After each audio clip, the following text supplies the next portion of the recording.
Isang napakagandang umaga po sa inyong lahat mga kaapo. Andito po tayo ngayon sa may downtown ng Cotabato City, partikular dito sa City Plaza para sa ating morning exercise. At alam nyo ba na ang plaza na ito ay hindi lang basta-basta plaza na pinapasyalan, kung hindi ito ay all-in-one. Andito na lahat, kumbaga wala ka nang hahanapin pa.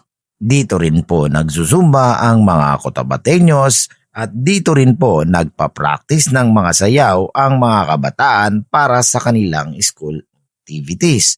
Kung mapapansin nyo mga kaapo, doon sa kabilang banda ay meron pong palaruan, playground para sa mga bata.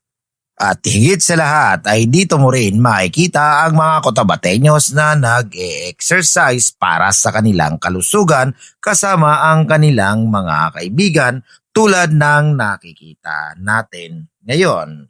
Bago matapos ang video na to ay big shoutout muna sa aking magandang tita na si Tita Nila kasama ng kanyang mga kaibigan.